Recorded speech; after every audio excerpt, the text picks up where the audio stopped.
नमस्कार। आज बात करते हैं झारखंड की। यहाँ के मेले वो सिर्फ मेले नहीं हैं, वो तो जीती जागती कहानियां हैं। परंपरा, आस्था, सब कुछ इनमें घुला मिला है। तो चलिए आज इन्हीं अनोखी कहानियों की दुनिया में चलते हैं और देखते हैं यहाँ के कुछ सबसे दिलचस्प उत्सवों को। अच्छा, एक सवाल है, क्या कभी ऐसा सोचा है कि कोई सांस्कृतिक उत्सव एक जबरदस्त मैराथन जैसा भी हो सकता है? मतलब एक ऐसा त्योहार जहां आस्था को किलोमीटर में नापा जाए। सुनने में अजीब लगता है ना?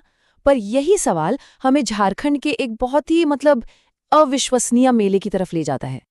105 किलोमीटर। जी हाँ, 105 किलोमीटर। ये कोई मामूली दूरी तो है नहीं। ये अपने आप में आस्था, धीरज और भक्ति की एक बहुत लंबी, एक इनक्रेडिबल जर्नी का सिंबल है। और पता है, यही 105 किलोमीटर की दूरी श्रावणी मेले का दिल है। ये सिर्फ एक मेला नहीं, ये एक बहुत गहरा एक्सपीरियंस है, एक ऐसा अनुभव जो झारखंड की संस्कृति की आत्मा को दिखाता है। तो हमारी ये जो पड़ताल है, वो उन्हीं मेलों से शुरू होती है जिनकी नींव गहरी आस्था पर टिकी है। तो सबसे पहले बात करते हैं उन मेलों की जो सीधे सीधे गहरी धार्मिक आस्था और पौराणिक कथाओं से जुड़े हुए हैं। ये सिर्फ कोई इवेंट्स नहीं है, बल्कि ये तो सामूहिक भक्ति की मानो विशाल लहरें हों। देखिए, इस तीर्थ यात्रा का जो स्केल है, जो इसका पैमाना है, वही इसे दुनिया का सबसे लंबा मेला बना देता है। होता क्या है कि भक्त बिहार के सुल्तानगंज से गंगा का पवित्र जल उठाते हैं और फिर महीने भर की एक अविश्वसनीय पैदल यात्रा पर निकल पड़ते हैं और आखिर में देवघर में भगवान बैद्यनाथ को वो जल अर्पित करते हैं। मतलब भक्ति की ये एक असाधारण मिसाल है ना? इसके बाद नंबर आता है रांची के प्रसिद्ध जगन्नाथ रथ यात्रा मेले का। ये बिल्कुल प्रसिद्ध पूरी यात्रा की ही तरह आयोजित होता है। यहाँ भी भगवान जगन्नाथ अपने भाई बहन के साथ 9 दिनों के लिए अपनी मौसी के घर जाते हैं। और ये कोई नई परंपरा नहीं है, इसकी जड़ें बहुत गहरी हैं। इसका जो ऐतिहासिक मंदिर है वो 1691 में राजा एनीनाथ शाहदेव ने बनवाया था। और फिर चलिए सिमडेगा, जहाँ लगता है राम रेखा धाम मेला। यहाँ की मान्यता तो और भी अनोखी है।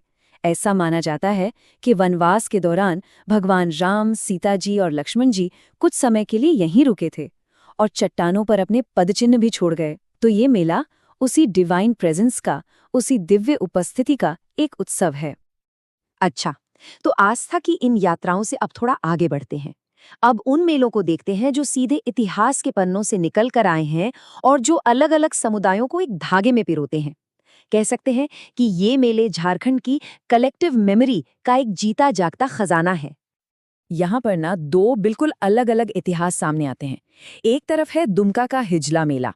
इसे 1890 में एक ब्रिटिश अधिकारी थे कास्टेज, उन्होंने स्थानीय जनजातियों से बातचीत करने के लिए शुरू किया था। दिलचस्प बात यह है कि इसका नाम हिजलोपाइट नाम के एक मिनरल पर पड़ा है। और दूसरी तरफ है मुड़मा जतरा। ये उरांव और मुंडा जनजातियों का एक बहुत पुराना जमावड़ा है। यहाँ क्या होता है कि अलग अलग गांवों के पुजारी, जिन्हें पाहन कहते हैं, वो सब अपने झंडे लेकर इकट्ठा होते हैं। क्यों? अपने ऐतिहासिक माइग्रेशन को याद करने के लिए, जो रोहतासगढ़ से हुआ था। चलिए अब एक बिल्कुल अलग एंगल देखते हैं। झारखंड के कुछ मेले तो अद्वितीय प्राकृतिक घटनाओं के आसपास ही केंद्रित हैं, जैसे कि गर्म पानी के झरने। ये उत्सव असल में प्रकृति और आध्यात्मिकता का एक अद्भुत संगम है। 88 डिग्री सेल्सियस, 88 डिग्री सेल्सियस, ये पानी का तापमान है। इससे पहले कि ये पता चले कि ये कहाँ है, जरा इस आंकड़े की गर्मी को महसूस कीजिए। ये भारत का सबसे गर्म पानी का सोता है। और यही तापमान हमें सीधे ले आता है हजारीबाग के सूर्यकुंड मेले में। मकर संक्रांति के मौके पर हजारों लोग यहाँ इस सल्फर वाले गर्म पानी में डुबकी लगाने आते हैं। ऐसा माना जाता है कि इसमें औषधीय गुण हैं, मतलब हीलिंग प्रॉपर्टीज हैं। ये एक बेहतरीन मिसाल है कि कैसे प्रकृति का एक अजूबा एक बड़े सांस्कृतिक उत्सव का सेंटर पॉइंट बन जाता है। इसी तरह का एक और मेला है दुमका में, नुनबिल मेला।